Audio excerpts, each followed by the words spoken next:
जटायु का प्रसंग। एक पक्षी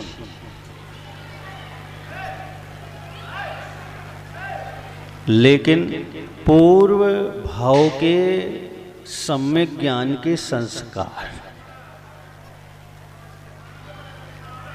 पूर्व भाव में ऐसा धर्मात्मा था कि उसे धर्म पर और ज्ञान पर बहुत रुचि थी और लगाव था। उसके बारे में कहते हैं, जिस वन में, जिस जंगल में वो निवास करता था, संध्या और प्रातःकाल उस वन में निवास करने मुनिराजों की बसतियों के पास पहुंच जाता था।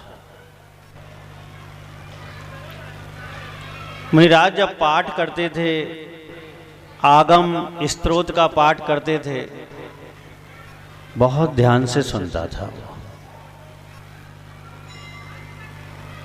और कोशिश करता था कि ये क्या कहना चाह रहे हैं, मुझे समझ में आ जाए।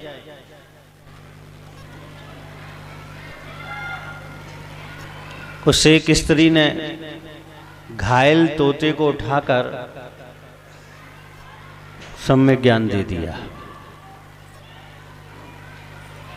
और ऐसे शास्त्रों में कई उदाहरण हैं कि सम्यक ज्ञान देने पर पशु पक्षियों का भी कल्याण हो गया।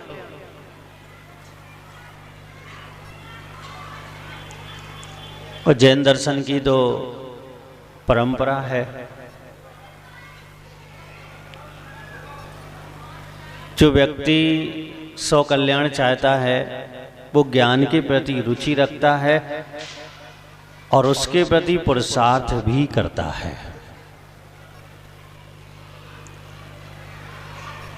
पहले एक समय ऐसा था, एक व्यक्ति गांव में पाठ करता था, सारी समाज के बैठ के लोग उससे पाठ सुनते थे, क्योंकि सब में अक्षर मात्राओं को पढ़ने की स्थिति ही नहीं थी। और विशेषकर दस लक्षण पर्व आते थे, तब लोग पाठ को विशेषकर सुनते थे। अभी 10-20 साल पीछे चले जाओ आप, किसको क्या पढ़ना आता था? 30 साल 40 साल पहले भी लोग सभी पाठ नहीं कर पाते थे, जिसमें तत्वार सूत्र, महिलाएं, वृद्ध महिलाएं मिन्नतें करती थी कि मुझे सूत्र जी सुना दो, और लोग कह देते थे मुझे समय नहीं है।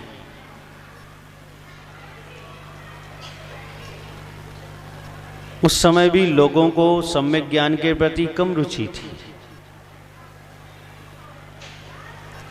लेकिन बदलते बदलते ऐसा समय आ गया कि सम्यक ज्ञान की बहुत कीमत हो गई। और सबसे ज्यादा श्रेय साधुओं का है।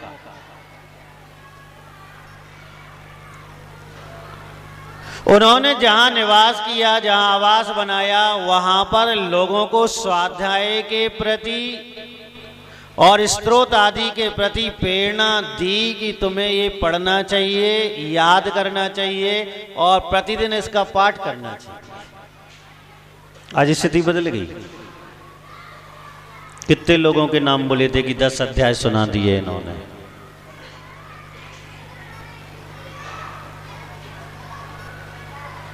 इसका मतलब ये है, सम्यक ज्ञान के प्रति कुछ रुचि तो आई।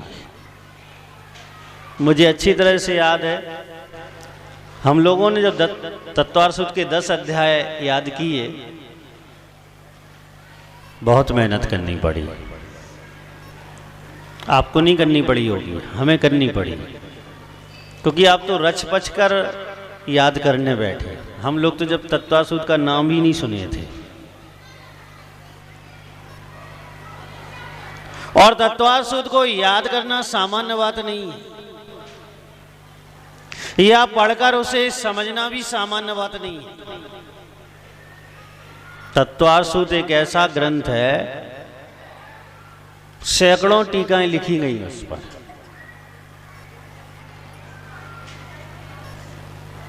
दस अध्यायों पर सैकड़ों टीकाएं लिखी गई। पूरे जिनागम को उनकी टीकाओं में आचार्यों ने सम्मिलित कर दिया।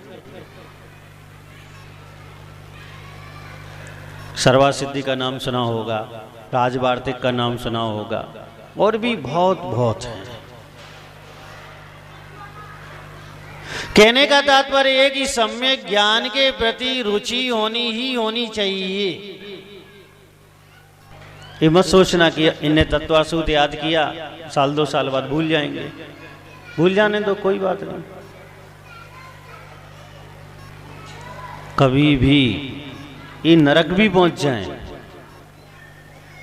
वहां अगर किसी ने एक सूत्र बोल दिया तो उस व्यक्ति को 10 अध्याय स्मरण हो जाएंगे। और अगर वहां 10 अध्याय स्मरण आ गए तो वहां सम्यक दर्शन की प्राप्ति निश्चित है। चेतना में इतनी ताकत है, एक बार सुनने के बाद वो कभी विस्मृत नहीं करती। जैसा हमारा ज्ञानावरणी कर्म का क्षयोक्षम होगा, वैसा वैसा धीरे धीरे हमें स्मरण आता चला जाता है।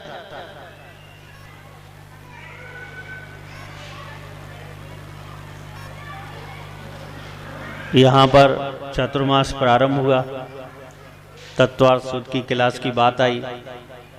हम तो ये सोचते थे 10-25 लोग रहेंगे, लेकिन बहुत अच्छी संख्या में, पुरुषों की बात नहीं कर रहा हूं मैं, महिलाओं ने बहुत अच्छी संख्या में भाग लिया। अगर ऐसी संख्या में पुरुष और भाग लेने लग जाएं तो इनकी भी दुर्दशा सुधर जाएगी। हाँ, कम से कम समझ में तो ये आएगा कि ज्ञान क्या है और इस संसार की क्या स्थिति है, ये तो समझ में आएगा। क्योंकि ज्ञान के अभाव में वस्तु स्वरूप का समझ में नहीं आता। फिर परीक्षाएं भी दी लोगों ने,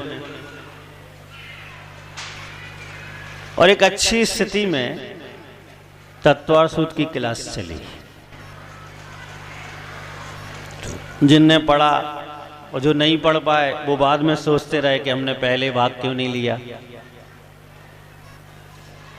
चिंता मत करना, आने वाले चतुर्मास में हम लोग जहां रहेंगे, आप 4 महीने वहां आ जाएं, सारी व्यवस्था रहेगी, कमरा भी मिलेगा, भोजन भी मिलेगा। शर्त यह है कि तत्वार्थ सूत्र पढ़ना पड़ेगा, सब व्यवस्था मिल जाएगी। या इतना ना कर सको तो कोई भी महाराज आए, कोई भी माता जी आए, महाराज माता जी को परेशान जरूर करना चाहिए। रोटी उनकी पचानी चाहिए। कैसे? उनसे सम्यक ज्ञान बदले में लेना चाहिए। इकट्ठे होकर कहना चाहिए कि हमें ये विषय समझना है, इस विषय को जानना है, आप हमें ये विषय समझाएं। अगर आप समुदाय रूप में किसी विषय को समझाना चाहेंगे तो कोई भी महाराज माता जी हो, वो आपको उस विषय को समझाएंगे।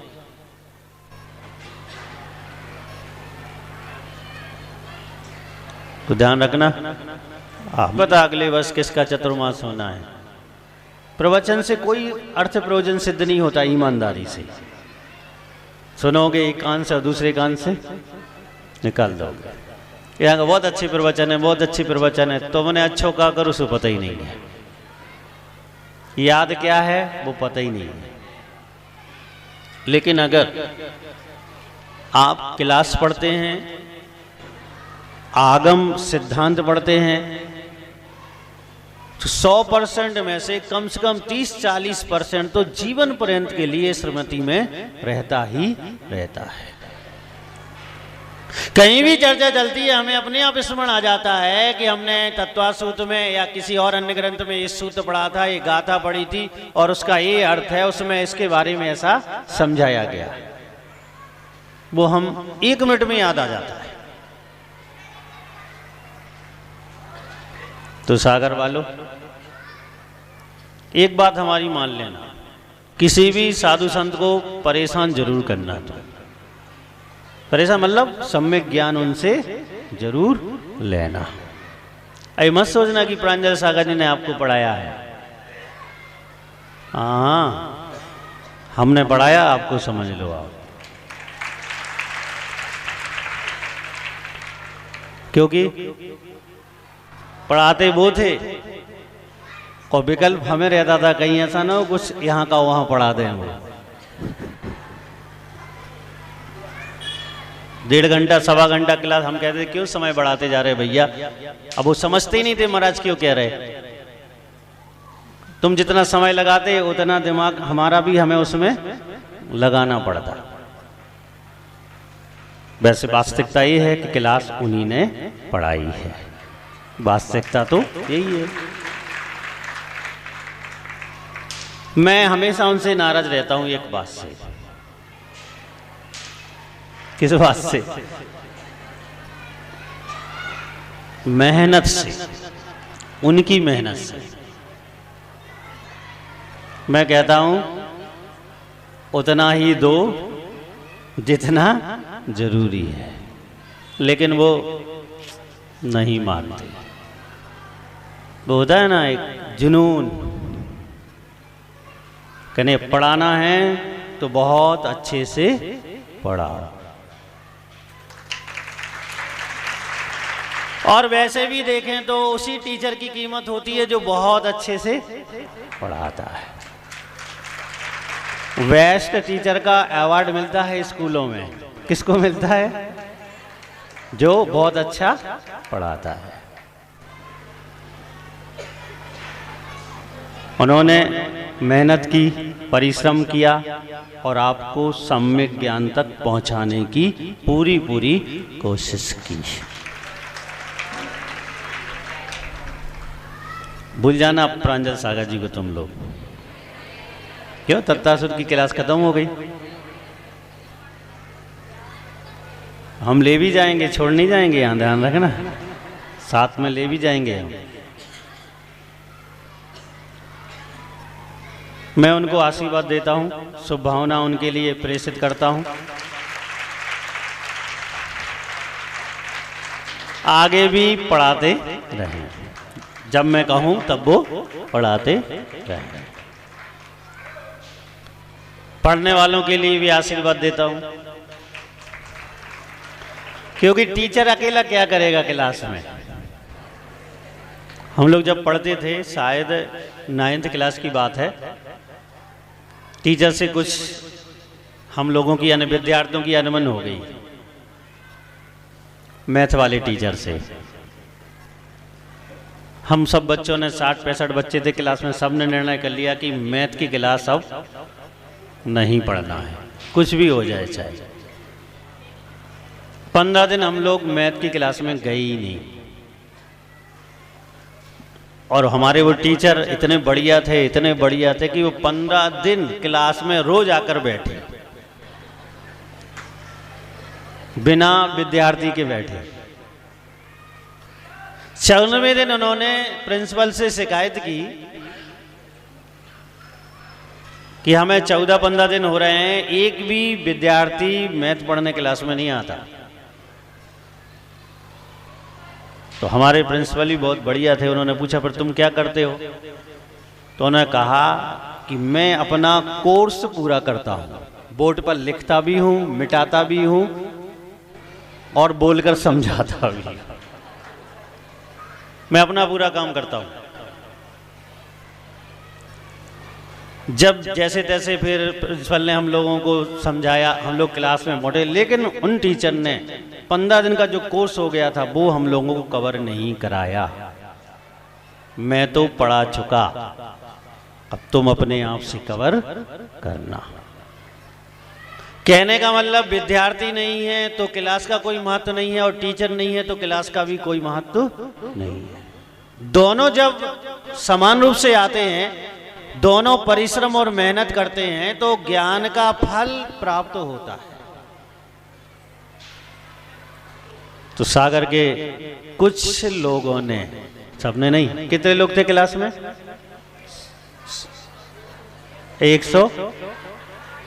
150 करीब, 65। कितना बड़ा सागर है बताओ, 2-4 बूंदें आई बस अकेली। सागर की जनसंख्या देखें जैनों की, तो ये तालाब कितना बड़ा है आपका सागर का, उसमें से एक गिलास पानी निकाल लो, उसको क्या फर्क पड़ेगा? लेकिन सागर को फर्क नहीं पड़े, लेकिन उन 160-65 लोगों को बहुत बहुत फर्क पड़ता है, क्योंकि उन्होंने जो समझा है, जो जाना है, या जो पढ़ना सीखा है, जो स्मृति में रह जाएगा, वह उनके आत्म कल्याण में हेतु एक न एक दिन बनेगा। इसलिए मैं यही भावना बाता हूं, 165 की जगह अगली बार किसी का भी चतुर्मास हो तो कम से कम 265 लोग तो तत्वार्सूत या जो भी क्लास चले वो पढ़ेंगे। क्योंकि आचार्य कहते हैं प्रत्येक जीव के लिए स्वयं ज्ञान प्राप्त करना चाहिए और दूसरे की प्राप्ति की भावना भानी चाहिए। जैसे बहुत सी महिलाएं कहती हैं महाराज हमें याद नहीं होता, कोई बात नहीं, लेकिन तुम भावना भाव कि जो याद कर सकता है उससे जल्दी याद हो जाए। इससे क्या फायदा होगा? ज्ञानावर्णी कर्म का क्षोक्षम आपका बढ़ेगा। आप अपना समय याद करें, उन्हें खराब मत करो। भावना भाव उतने समय में कि जो याद कर सकता है और जिसे याद हो जाता है उससे जल्दी याद हो जाए। और अगर ऐसा हो गया तो बहुत कुछ अच्छा आपके जीवन में हो सकता है। एक बात और मैं बता दूं, प्रांजल सागर जी थोड़े दूसरे टाइप के महाराज हैं। नहीं, आपको बता देता हूं, सब बातें कहना बहुत जरूरी हैं। उनका मन बिल्कुल साफ है, लेकिन आपने देखा होगा अनुशासन होना भी ऐसे ही चाहिए। अगर विद्यार्थी टीचर के अनुसार नहीं चलेगा तो कोई मतलब नहीं है, विद्यार्थी होने का कोई मतलब नहीं है। कुछ लोगों को बुरा भी लगा होगा, मुझे पता नहीं है, फिर भी मैं बता देता हूं, कभी किसी को क्लास से बाहर कर दिया हो? नहीं किया? क्या मालूम क्यों छोड़ दिया? लेटा नहीं आए क्या आप लोग? हाँ, तो ऐसा बच गए होगे, लेट नहीं आए होगे तो। अच्छा, पीछे से आगे बैठ जाते। सागर वाले बहुत होशियार हैं।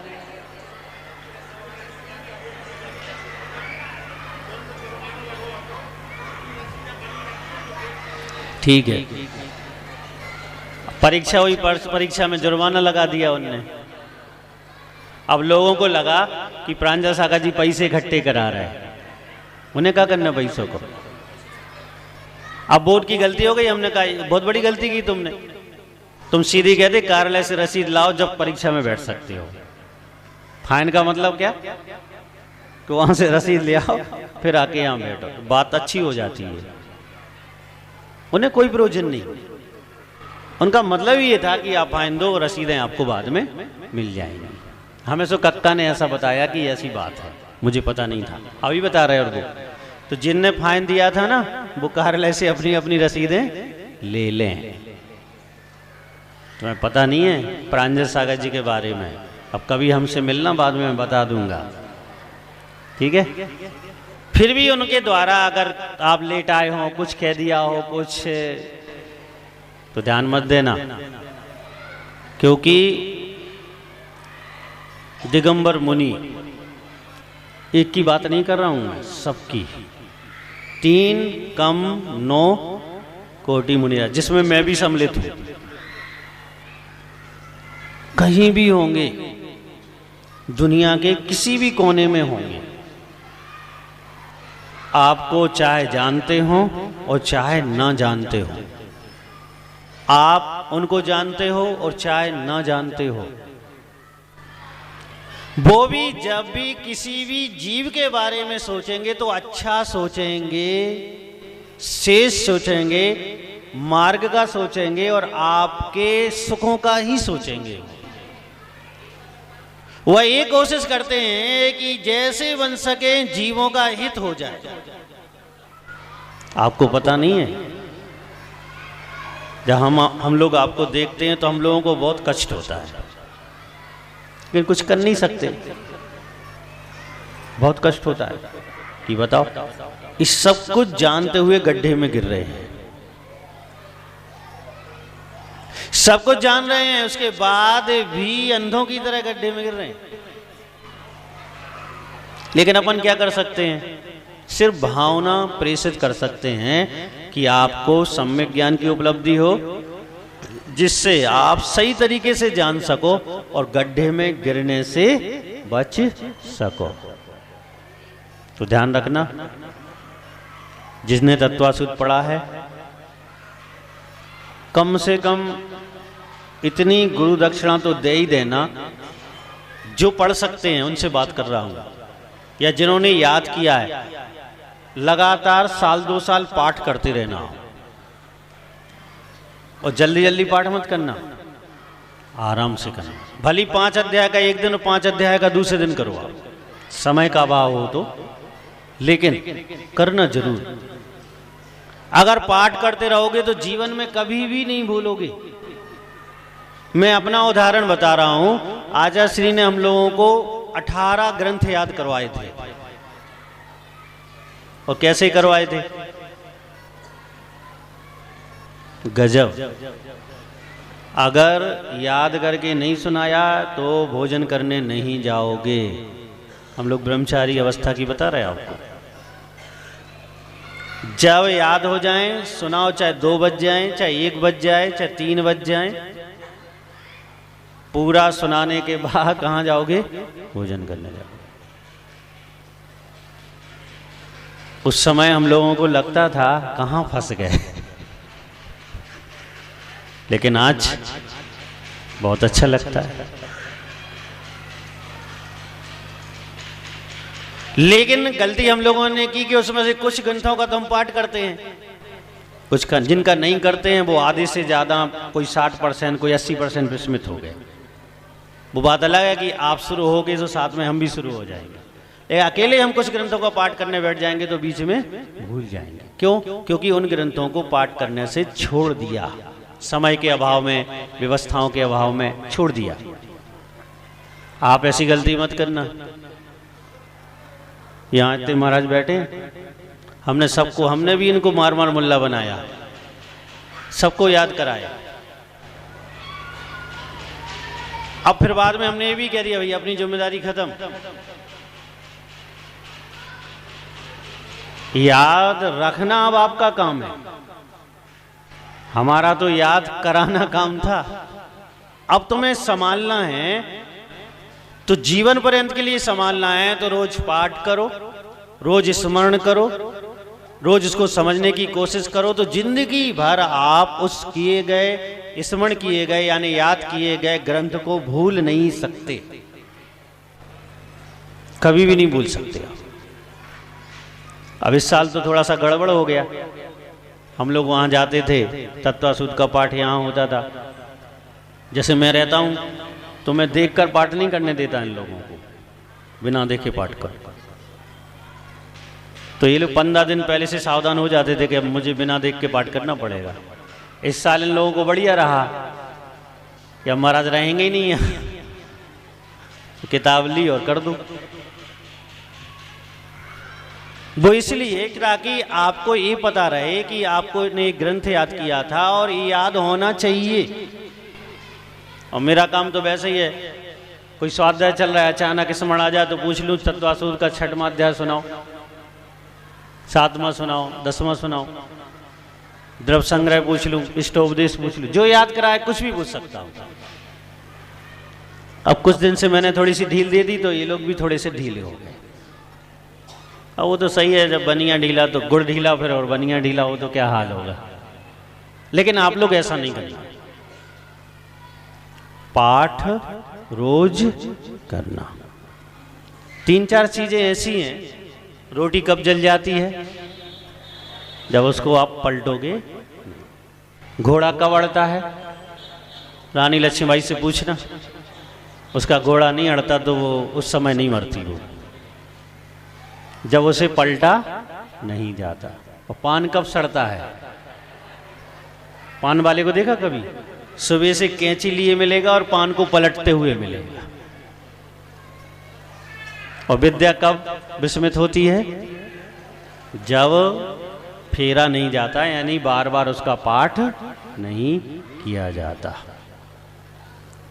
तो इस भावना के साथ कि आपने जो तत्वासूद पढ़ा उसको अपने आत्म उत्थान में प्रयोग करते हुए स्मरण रखेंगे। और सबसे बड़ा सहयोग तो आपकी क्लास में कमेटी का है, जो यहाँ की ट्रस्ट आदि कमेटी है उसका है, कि आपको उन्होंने व्यवस्थाएं दी ताकि आप क्लास में भाग लेकर अच्छी तरीके से अध्ययन कर सकें। तो अभी यहाँ से निकलना, भोजन आदि करके कमेटी के साथ जो भी मिले उन्हें धन्यवाद देते हुए जाना कि आपको बहुत बहुत धन्यवाद, आपने हमें निमित्त जुटाए तत्वासूद को पढ़ने का और हम उन्हें पढ़ पाए। धन्यवाद देना कभी नहीं चूकना चाहिए, उससे भी जो कार्य हमने किया है उसका क्षोभ मुझसे बढ़ता है। ठीक है, और अपने घर वालों को भी धन्यवाद दे देना, आज जाके रोका नहीं उनने आने से, सास को, ससुर को और स्वामी जी को, जिसके जो हों उनको, बहू को भी, बहू आई हो तो सास को भी, कम से कम आपने रोका नहीं, परेशान नहीं किया, बाधा नहीं डाली, तत्वासूद में भेजा, ये उनका भी बहुत बड़ा उपकार है। और हमें प्रत्येक व्यक्ति का उपकार मानना चाहिए, क्योंकि एक कार्य में अनेक व्यक्तियों का सहयोग होता है, डायरेक्ट और इनडायरेक्ट में। तो आज इस तत्वासूद के समापन समारोह पर सबको आप धन्यवाद देकर आगे से तत्वासूद के पाठ का याद रखना। प्रांजल सागर जी को 2-4 बार डांट भी पड़ गई तत्वासूद की क्लास की वजह से। किसने डांटा? हमने। आज ही सुबह से पड़ गई डांट, वैसी डांट नहीं, मतलब प्यार की डांट। और देखो ऐसा है कि अपनों ही को तो डांटा जाता है, ठीक है ना, लेकिन उनमें एक अच्छा गुण है, वो कुछ स्मरण नहीं रखते। उनको हमारे पास आए हुए लगभग कितने वर्ष हो गए प्रांजल सागर जी? 10 साल। एक बहुत अच्छी विशेषता है, कभी उन्होंने आज तक मुझे जवाब नहीं दिया। कितने साल हो गए? 10 साल। मैंने कोई बात कही, उन्होंने करना है और मुझे नहीं करने देना है, तो भली एक बार का नहीं, हो जाने दो, हो जाने, नहीं होना है तो बस छुट्टी, अब नहीं होगा। एक अच्छा गुण होता है, और एक गुण आपको भी ग्रहण करना चाहिए। घर में जो बड़े हैं, सास हैं, ससुर हैं, पति हैं, उनको आपको भी जवाब नहीं देना चाहिए। और अगर आप जवाब नहीं देंगे तो वो लोग भी आपकी कहीं भी जाएंगे तो ऐसी तारीफ करेंगे कि मेरी बहू ने आज तक मुझे जवाब नहीं दिया। अब सासें तो बेचारी बहुत सुधरी हैं आज की सासें तो बहुत सुधरी हैं, इसलिए क्या जरूरत है उन्हें बहुएं ही टेढ़ी होती हैं, जमाने से ऐसे ही चला रहा है। गलती किसकी मानी जाती है? बहुओं की मानी जाती है। ठीक है, तो आप लोगों को भी आशीर्वाद प्रेषित करता हूं और सबको धन्यवाद देते हुए माँ जिनवाणी के प्रति भी कृतज्ञ रहना कि अगर वो नहीं होती तो कहाँ तुम पढ़ लेते और कहाँ हम पढ़ा सकते थे। इसलिए जिनवाणी के प्रति भी नमोस्तु ज्ञापित करते हुए अपन इस क्लास की आज की तीसरी यानी समाप्ति करते हैं और कल से सुबह टाइम महावीर अष्टक चलेगा। जिनको भाग लेना हो वो क्लास में आ सकते हैं। जय बोलिए गुरुदेव आचार्य श्री रक्षागर जी महाराज जी की। अभी सभी कोई तत्वार्थ सूत्र वाले यहीं बैठे रहेंगे क्योंकि अभी सम्मान हुआ नहीं है और आचार्य श्री के सामने अपन जो प्रथम आए हैं उनका सम्मान कर देते हैं, बाकी बाद में कर लेंगे अभी।